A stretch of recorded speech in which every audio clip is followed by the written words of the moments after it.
Hey, welcome to the show, Siimon. I am really excited to have you on. When we were contacted to consider you, I saw your Win Fast book title and I thought, this looks intriguing. And then I'm going to talk more about what I think of the book later, which is all positive.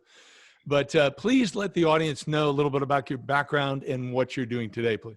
Yeah, sure. Well, first of all, it's great to be on the show. And, my career started when I was 18. I never went to college. I went straight into advertising. And by 23, had opened up an ad agency with two partners. So we didn't know what we were doing as entrepreneurs, It didn't have a clue. And then really I've had 25 years of being in advertising agencies. And then about 10 years ago, I decided that I wanted to coach. So I'm a business coach and an author, and that's where the Win Fast book originated from. Interesting. Now, you actually ended up growing that advertising firm into a very substantial enterprise. You want to talk about that just for a moment to give people kind of a reference point?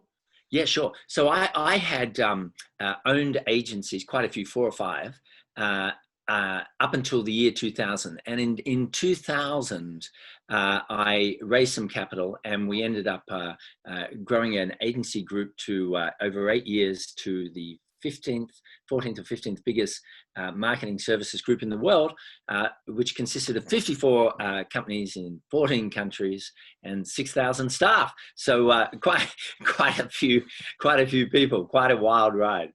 Yeah. Wow. That's crazy. Now, what made you want to shift to being a coach? I mean, here you were over this vast enterprise, and then you want to pull it back and being a coach and an author. What was the change there?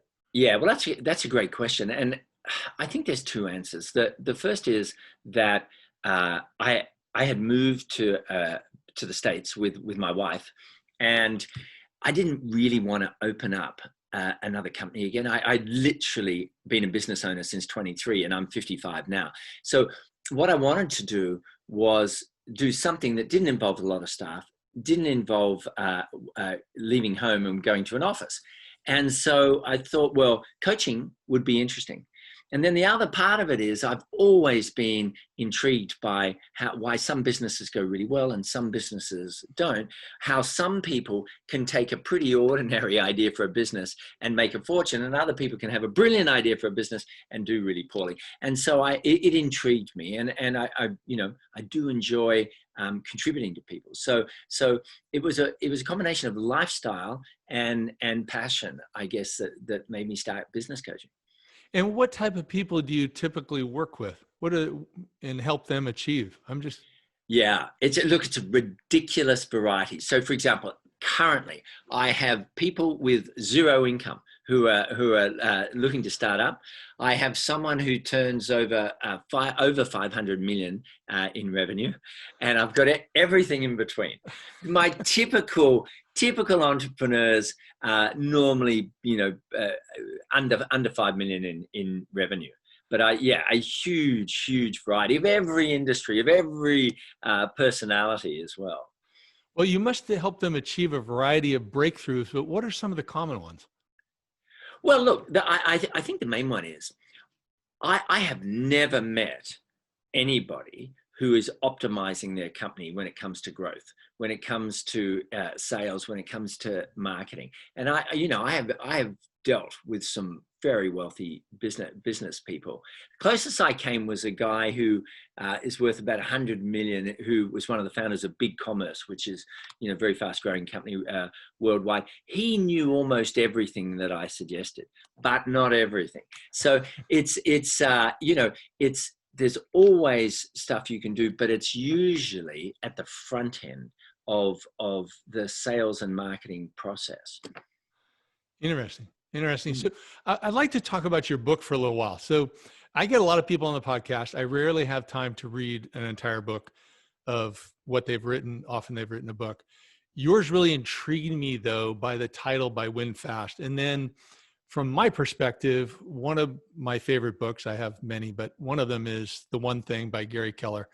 And he took a very hard-hitting, short chapter approach. And I noticed you had done the same thing. As a matter of fact, I printed out your chapters. Oh, it doesn't have how many chapters. How many chapters do you have in this book, Simon? I think there's 80. Yeah. Yeah. A lot. But they're all short. You know, it's Yeah, like yeah. 3 pages, 4 pages. I didn't even know I'm sure there's a 5-pager in here somewhere. But looking at this list, I'm not seeing it. But so I've read through half of the book. And for me, being time challenged, like everyone, that's a pretty good statement, you know, that it intrigued me, drove me enough. And there's a lot of stuff here. So do you want to talk more about why you wrote the book? And then I have some questions on some different chapters, maybe discuss them type of thing. I'm only halfway through, but I still have a bunch of questions. Yeah, sure. Well, first of all, thanks for reading so far half of it. I'm honored, because I know that I think it's only 10% of people read past the first chapter of a book, and so it's that's really something. And I was very aware of that statistic when I wrote that book. You know, what is a book in today's era? It's an enormous amount of information, or should be, in the nonfiction realm. And you've got to ask yourself, do people have time? So I thought, well, I've got to design a book for today's era where we might have 10 minutes to read, or we might have, just before we go to bed, we might have some time to read. And so many books, I think, are not designed for that era. So the whole book is about achieving fast. So I thought it would be neat also if we structured it so that you could pick up ways to achieve fast. Yeah, it's beautiful. And people like me that are probably ADD, and we scan things, and, you know, we want quick tips. The other thing I liked was that you made your point, gave some examples, talked about how to do it, and then boom, you summarized with some action points at the end of each chapter. So if somebody wants to dive in and implement any of these ideas, it's pretty straightforward to do so. Yeah, I'm glad you mentioned that, because I have been guilty of this, and I think many people are guilty of this, is we read a book, we enjoy it, but then I look at, did I do anything that book suggested? And I'm afraid to say often I don't. And so what I thought is, with Win Fast, by having the do this, do that, do this at the end of each section, it's got to at least double the chances someone might actually do something. Yeah, well, it's good, because I mean, it's kind of, you're a sharp guy, and, you know, people read the book and they get to the end, and even if they're pretty smart, a lot of times they're thinking, okay, how do I implement this? And so they may not do it exactly the way you say, but you at least gave them some direction, which I'm sure they appreciate. 100%. You know, today's world, you know, we're drowned in information, but where's the transformation?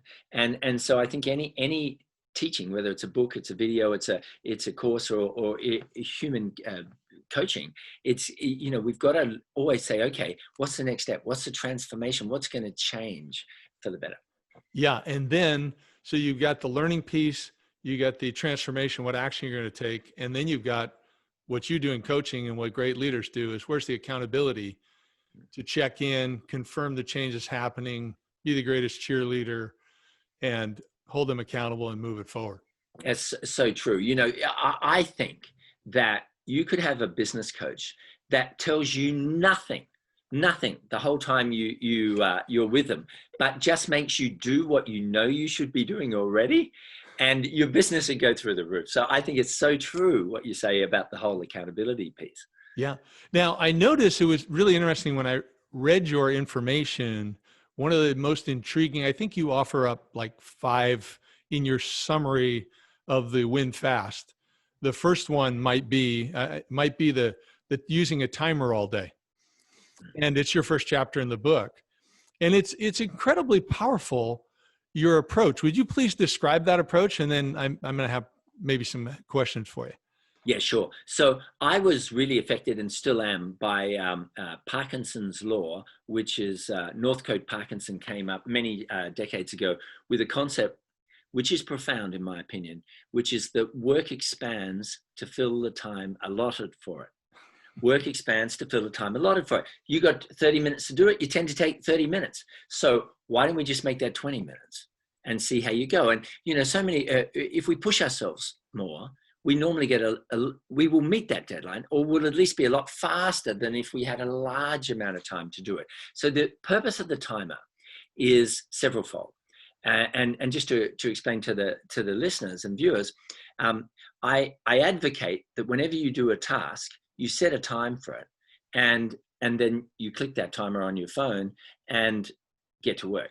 So one, we're likely to do it faster because we set a time that's a little faster than what we think we could do it in. So we speed up. Number two, the mere fact we have a timer makes us time conscious. And all the way through it, you're going, okay, I wonder how, I've only got 6 minutes left to do it. And you keep moving all the way through. And then number three, which is really important, I think, for solopreneurs and entrepreneurs who, often might struggle with being up and down during the day, which is the vast majority. Having a timer gets you engaged and stops you thinking negative thoughts about your business, or worrying about this, or slipping into watching things on the internet because you've still got time. And it keeps you in a flow state, which is very important in my view. Yeah. And I was intrigued by two of your other lessons. I'm sure there's more that relate to or reinforce this timer method. One was your 80% principle, which I've heard before, where whether you're working on a draft or you're working on something that's going to be pretty final, if you work to get it 80% right. I remember I worked with a leader years ago, and he said, one of the reasons I've been able to grow fast is that I require my people to make decisions.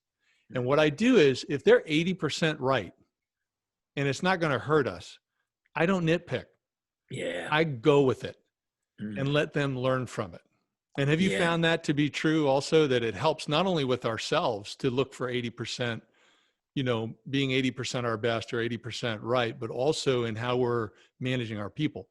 Oh yeah, totally. Look, it's a game changer. Just that one rule: do things to 80% good, and then move on to something else. Now, of course, if we're doing a P&L or whatever, it's got to be 100%. But 80% of the time, most of the stuff we do in business does not need to be done perfectly. Not only that, we don't get any appreciation or reward or any ancillary benefit from it being done perfectly. It is, in fact, a waste of time to do it perfectly. And that is very tough for a lot of entrepreneurs, a lot of business leaders who are into doing things well, to adapt to as a method, the 80%, because they go, I want everything to be great. The problem is that we have too many tasks to do. And so we get far more progress doing a lot of tasks 80% well than 2 or 3 perfectly. And here's one final part about that 80% rule. That last 20% can often take 50% of the time to really finesse something. So there's just massive wastage in doing things perfectly. Or that last 20% can take 200% of the time because you're nitpicking so much. And am I right in understanding that if you learn this yourself and you get comfortable with it, then it's more easy for you not to micromanage your people? Because the last thing your people want is to bring you stuff and have you always find something wrong with it. Yeah.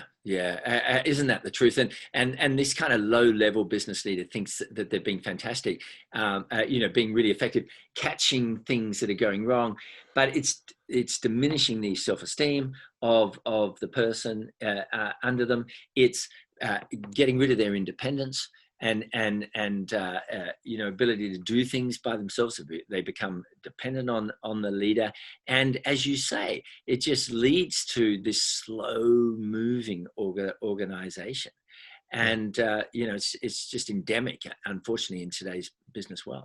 Yeah, the leader becomes a bottleneck. Now, one other thing that you talk about later, but you reference in this timer. Sorry to stay with this one, but I think this is really an amazing one because it's so simple to implement, and it adds some reasonable pressure for us to stay on track and move faster. But the other piece that I think we need to mention to the audience, just in case they don't take the time to read your stuff, which I do recommend they get the book, Win Fast, is that when you're doing this timer routine, there's no email and you don't pick up the phone. Am I Am I understanding that correctly? Yeah, absolutely. I'm a huge believer in not answering the phone 90% of the time. And the reason is that 90% of the time it's not of great value versus the activity that you've chosen to do.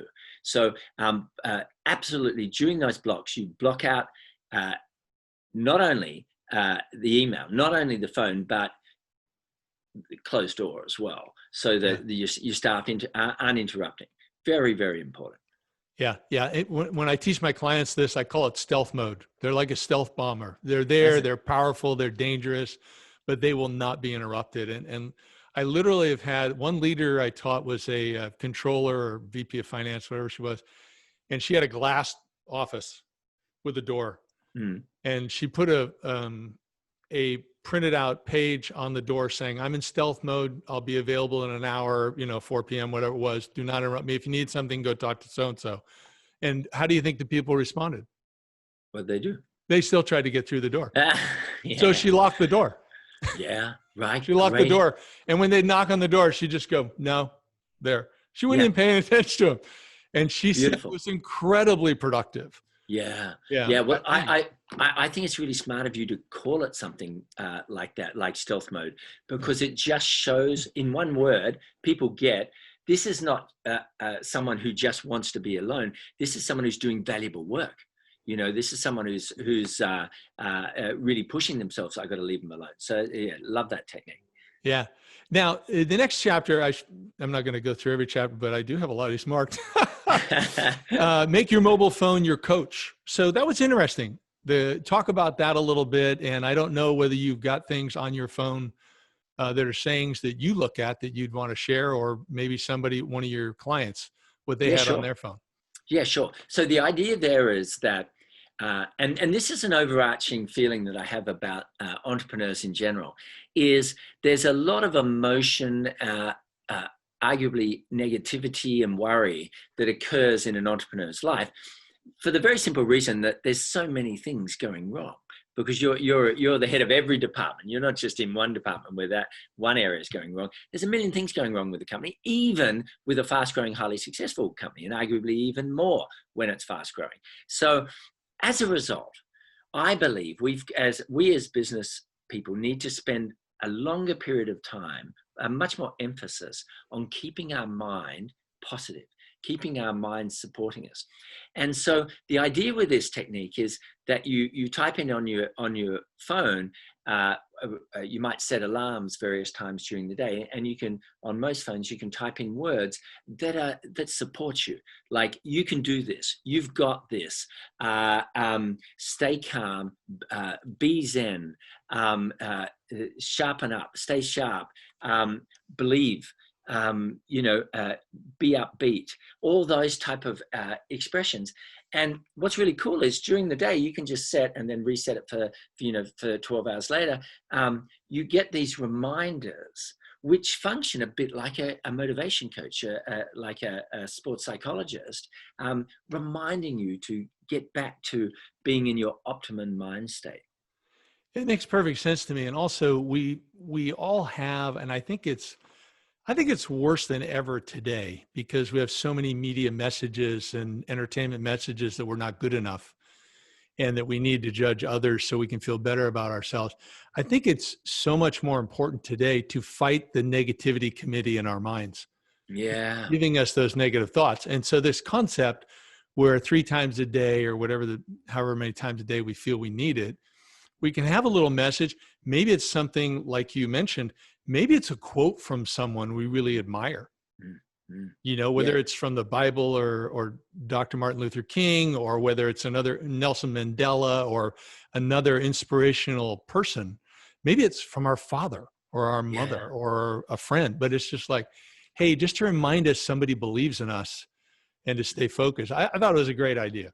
Yeah, no, and having a quote like that, I think, is a terrific idea too.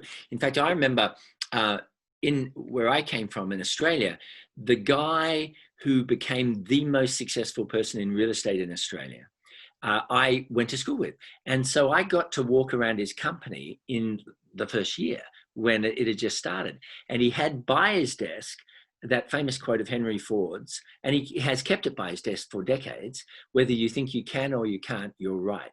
And I saw the impact of that single quote lead that guy from nothing to the biggest real estate company in Sydney. Yeah. Amazing. That's great. Yeah. Great example. Now, you also said something, I'm big on goals. Okay. I call them targets, got a way to write them. We all have our own little recipe, but I haven't ever seen this before.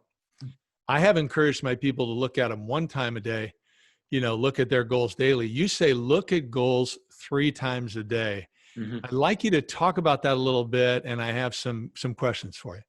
Yes. Well, at the heart of that is, I believe it is lack of consciousness of goals that leads to doing activities that are close to useless. So if we were always thinking about our goals, it would be so much harder to go off on tangents during the day. So I believe that taking 1 minute or so to read your goals in the morning and think about them is vital. That's what some people do, a very small percentage of society. But then during the day, what about at lunchtime? Just think about your goals. What about when you're walking down to get a coffee? Think about your goals.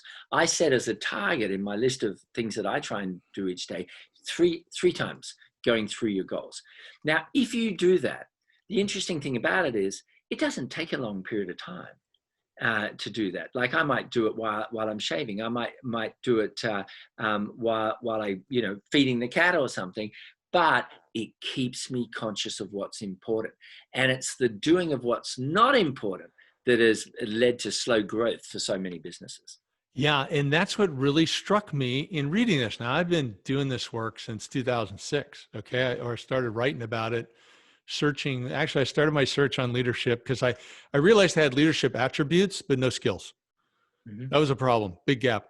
And I realized the systems were my lack. So I have worked on goals. So I encourage my clients have financial goals, have client experience goals, have professional development goals, and clear and measurable. But what strikes me is that if I were to take the time to think about my goals 3 times a day, it's also an accountability system that I'm not getting carried away and I'm trying to have too many major goals at one time. I had a boss when I learned I had leadership attributes and no skills. He had 17 major goals to achieve in 1 year. Yeah. Okay. And yeah, I mean, some of those are task projects, whatever they are, but as a major goal, the things that are going to make a major difference so you can win fast, that's not true. And you can't review those in a minute. Yeah. Yeah. Okay. So yeah, it's really revealing, isn't it? I totally agree. And when you review them, and let's say you're 4 hours into your day and you review your goals, it is apparent to you that you've done nothing on half those goals. And it's somewhat confronting. And it makes you get back to doing at least something on the goals that you keep thinking about. Yeah. And I like it because, during the day, we're in the weeds. I mean, we're down on the front lines. We're fighting the battle, boom, boom, boom. And so 3 times a day, you kind of go and you hover up and you're like, okay, let's get a 30,000 foot view. Am I still going in the right direction? Yeah. Or am I fighting like heck, but I'm going in the wrong direction? Yeah. Or at least a less valuable one. Yeah. Well, I'll tell you what I have not heard before that you told me a minute or two ago that I really like: your idea of one of the categories being client experience goals. Like, what is the client experiencing currently and what do we want them to experience? I think that is just brilliant, because in just one expression, it immediately makes you realize, well, hey, maybe, yes, I'm technically doing what the client wants, but maybe the experience isn't extraordinary. Yeah. And I think, that's reminding me of a different one that you talked about, and I'm trying to find it. Oh yeah, here we go. You said one of the later chapters, still in the first half of the book, put on someone else's head. I thought that was really interesting because, and I want you to describe it, but I'll kind of tee it up for you from my question, is that I do that where I say, well, when you're doing this, put yourself in the client's position. And you've heard that before. Mm-hmm. What would the client experience? What would they feel? What value would this be for them? But you actually took that a step farther with your concept to put on someone else's head. Would you talk about that? Because I think it makes it much more broad and more valuable. Yeah. The way you're going about it. Yeah. Well, this technique generated from my years as an advertising copywriter. And much of the time you spend as a copywriter, you spend wondering where the idea is going to come from, and trying to get out of your own head of repeating the same thinking all the time. And so I started to think of the famous copywriters of the world, and I would literally take my head off and put it on the desk in my mind, and then put on the head of a famous copywriter and say, okay, now what would he do with this brief? Or what would she do with this same set of elements that you've got to deal with? And it was very, very effective, because it gave, our unbelievably powerful brain a kind of different channel to work on. And the same's true. For instance, I'll read a book on Jeff Bezos or something, and then I'll try and behave like Jeff Bezos for an hour when it comes to my own business. And lo and behold, you come up with other ideas. Now, maybe they're not as good as Jeff Bezos, but they're other ideas, new ways of thinking. So it's very, very powerful. And it doesn't have to be a business person. You could say, well, what would Adolf Hitler do if put in charge of my business right now, today? Right. Yeah. And you go, okay, well, he probably sack that person, do some kind of blitzkrieg attack on the competition. You know what I mean? You can take, what would Mahatma Gandhi do? Well, he might improve the client experience, yeah. So it's very, very interesting way of putting us into a new frame of thinking. Yeah. And I really like it because it's not based on a negative looking for condemnation type of thing. Oh, do I need to worry about this person's condemnation? It's okay. I aspire to be more like this person. What would they do in this situation? And learning different things. I mean, you look at the riots and the different issues we're having race-wise in America right now, which in some ways is positive because we've missed some things. We've done some things poorly. But if we thought more like, what would Dr. King do? Or what would Gandhi do? I mean, there wouldn't be violence. Yeah. But there would be progress made over time. And then you brought up Hitler. I teach my clients, and some of them at first go, I say, look, you can look at the most evil person in the world, but if you know about that evil person, like Hitler, who's famous, they did some things that were really effective. Yeah. So you might get an idea from them. You don't want to do something that's evil, but you may want to study how they accomplished what they did. There might be something there that is ethical, that has positive results, but they had a method that you need to consider. Yeah. Well, let's take not that I'm a follower or advocate of Hitler, but just take from a branding point of view, as a entrepreneur or a business leader, that swastika and how he branded it. I mean, what is it, 70 years later or something? It's still this incredible graphic symbol that he and his marketers had come up with. I mean, there is stuff we can learn. I entirely agree from anybody. Or Attila the Hun, or Hannibal, or some of these extraordinary leaders centuries ago, or Caesar, Julius Caesar, some of the stuff that he did. There's so much to learn. And yes, they were violent, and yes, but they were very organized. They had lateral views. Very, very interesting. Yeah, and in studying them, we can also be reminded of where they went wrong. Yeah. And, am I thinking that way? Am I making that mistake? Maybe not in an evil way, but, am I coming out with some messaging that's not 100% true? Yeah. And I'm trying to go into a gray area. Wait a minute. My integrity is stronger than that. I don't want to do that. Well, yeah. Let me go on. Now, you also talked about practice the 2-hour day. Please explain that one. Yeah. Well, where that's come from is I have often found, I don't know if you have, but I've often found, particularly when I had a company around me, that I get to 6 p.m. and I'd been in meetings all day, and it was only at 6 p.m. that I actually got around to doing something that I thought was actually important, right? And this would happen a lot. And so I thought, well, what if we pretended, like literally ran our day as if we had to leave at 11 a.m. and yet we had to run the business? So what could you do, as absurd as that appears at first? What if you designed your day so that you did at least 3 things that could move the business forward in a significant way by 11? Now, sometimes that doesn't have to be something that takes hours to do. That could be a single phone call. That could be brainstorming a new product or service. But what could we do so that if we had to walk out of the business at 11 a.m., we had still improved the business? And that's a powerful way to work, because from 11 onwards, you feel good because you've made progress in your business. Oh yeah, very, very powerful. And also, if you think of some of our great leaders, Jack Welch had a lot of success. It was said he spent 50% of his time on people, on developing people. He couldn't have done that unless he spent the first 2 to 4 hours, probably the first 2 to 4 hours, not spread out through his day, of really getting other things done that were important. Yeah. So then he could grow his people. Yeah. And we have the best aspirations each day to get several important things done. But if we don't do them immediately, first thing in the day, it's got to reduce by at least 50% the chances that we're ever going to get them done. Yeah, definitely. Now, another one of your chapters talks about doing a personal performance review every night. Please talk about that. Yeah. Well, look, there's my, I happen to have my personal performance review book. And, you can look at any day, and I've evaluated myself each day. Now, I just think this is so vital. If you look at any military unit, elite military unit, at the end of every mission, they review it. If you look at any elite sporting team, at the end of every sporting match or game, they review it.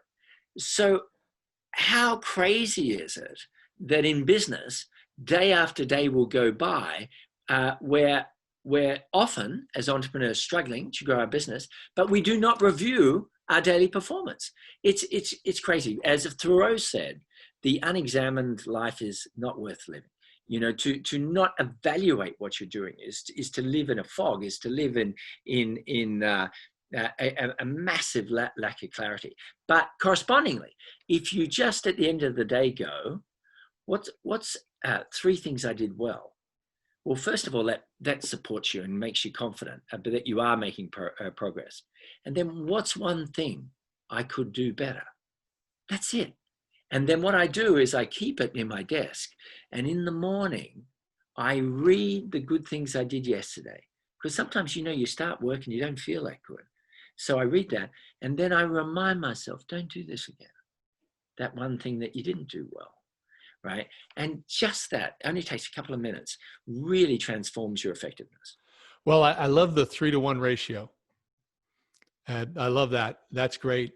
And it reminds me of a story John Maxwell told of being with Pat Summitt when she was the winningest coach in women's NCAA basketball history of the Tennessee Vols women's team.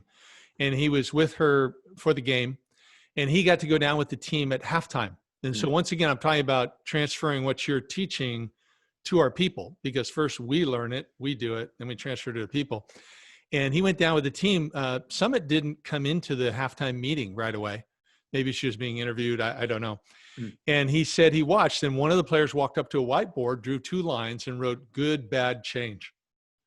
Oh. And then the player led a discussion of, okay, according to our game plan, what are we doing good? What are we doing bad? What do we need to change to win this game? And about a certain period of time went by, and then Summitt came and joined the meeting. The first thing she did was she just observed. And then she made a few comments that went back, played the game. After the game, Maxwell asked Summitt, he said, so, really appreciate you letting me be down with the team at halftime. What's with the whiteboard? And Summitt laughed. And she said, for years, I coached women, And I would say, okay, do this, do this, do this. And they'd all nod their heads and go out on the court and not do any of it. The whiteboard changed all that, because then they had to own the game plan and they had to hold themselves accountable. They had to do the personal performance review at halftime. And kind of as we go from day to day, that's kind of each evening's kind of halftime. And then we're going to pick up the game the next day. Right. Yeah. And I love the way that you've got the 3-to-1 ratio and you're writing it down. And you're not writing notes that, take an hour to write, but you're writing some notes and then you're reviewing them. And it really helps. Once again, it sounds like a lot of what you're talking about with Win Fast is how well we focus. Oh, absolutely. Absolutely. How well we focus and what we focus on, and as you say, focusing on the positive. As entrepreneurs, we just beat ourselves up all the time. I should have done this. I should have done that. And that's a crazy thing to do, because I believe we largely perform in accordance with our self-image over time. So we have got to be supporting ourselves more with our comments, with our evaluations. Instead of, as you say, instead of coming up with some list of all the stuff we did wrong, let's balance it and at least give us credit for all the good things we did. Yeah. And years ago, I'll tell another quick story. A friend of mine who was, and not a close friend, he was actually the father of a friend, was number 3 guy at Fireman's Fund Insurance. And he got asked to take on the chairmanship of a nonprofit that was just toxic. They were having meetings till 1 a.m. in the morning, fighting with each other, totally against the premise of the organization. And he accepted the chairmanship and he started his first meeting and he said, okay, thank you very much for voting me in as chairman. I have 2 rules. Number 1, these meetings end at 10 p.m. So it doesn't matter if you're mid-sentence, these meetings are over at 10 p.m. So please try not to repeat one another.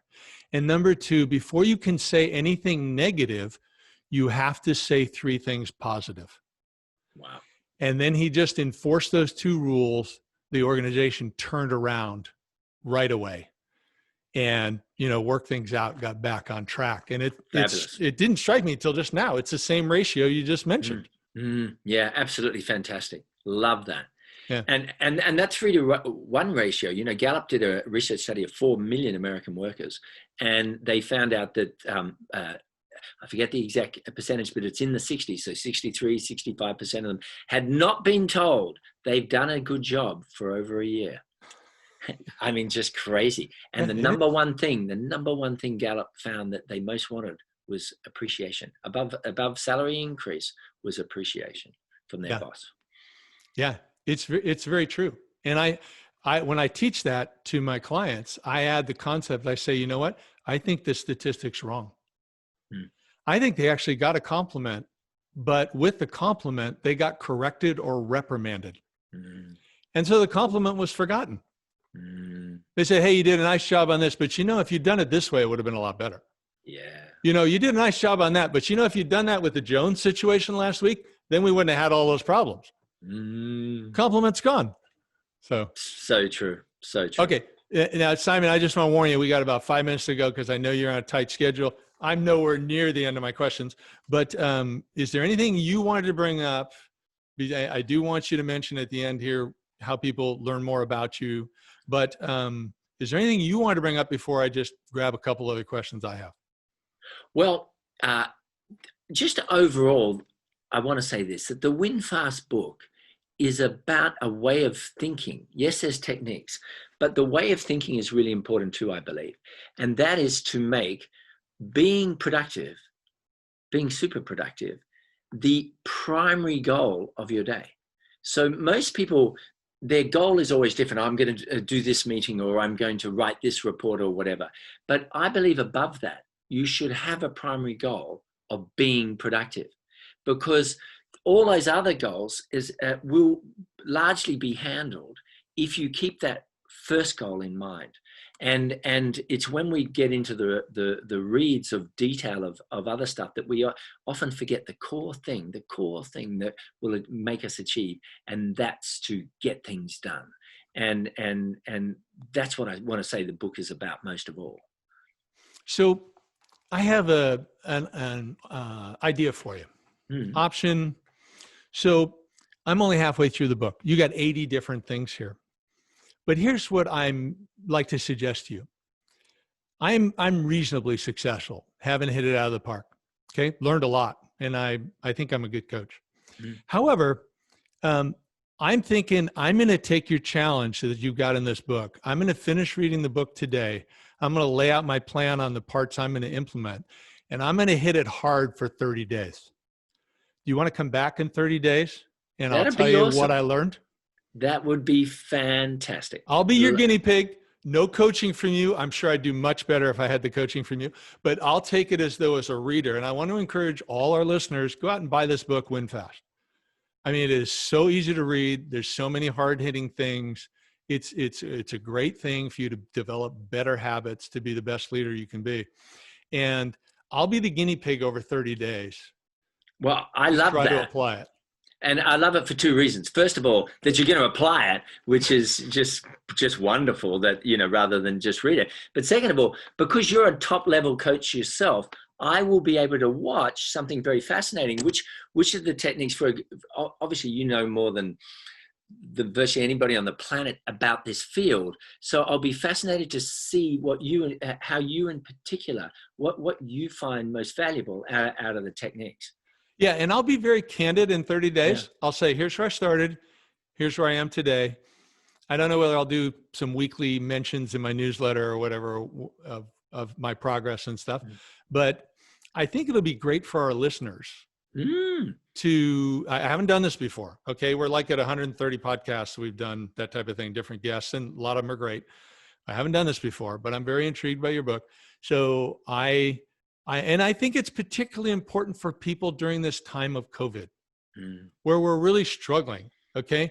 How do you, a lot of people, I've had guests on who are speakers who do different things, and they're like, my 90% of my business is gone.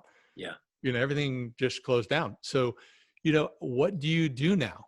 And we are pivoting. We're doing some exciting things, but we're changing a lot of things. Because I'm not going on site, and speaking engagements don't happen right now. So I think it'd be very good for me to be a guinea pig, and not that I'll do it the best, but I think that's part of the benefit. Yeah. Is I'm going to implement your book. I'm going to do the best I can. I'm going to make mistakes. I'm going to mess up, whatever, but I'm going to do the best I can and come back in 30 days and say, okay, here's where I was, point A, here's where I am today, point B. And here's what I learned. Here's what I think you should do. Love it. Love it. I can't wait. Let's do that. Okay. So how can people learn more about you, find your book, learn more about your services, whatever? How can they do that? Yeah, sure. So the book comes out, I think, August 25, but there may be audio versions of it online now. So that's one part. And then I'm at SiimonReynolds.com, but strangely, I've got two I's in Siimon. So SIIMON Reynolds.com. Okay. So what I'll do is I'll touch base with your people and see if we can schedule a follow-up podcast somewhere around that August 25th date when the book's out. Love it. Because we'll basically be coming back and saying, and I'd be shocked if I came back and said anything negative, except about myself and my performance in the book. So it'll be an opportunity for people to say, okay, Dave learned something. I think I ought to go try this book, and it'll be definitely fully available. Sounds fantastic. Super. Well, thank you so much for being on the show. This has been great. And as I say, I don't even think I got through half my questions, but that's fine. We don't want to give away all the book anyway. Look, I'm delighted to be here, and questions were outstanding. Appreciate it. Okay, thanks.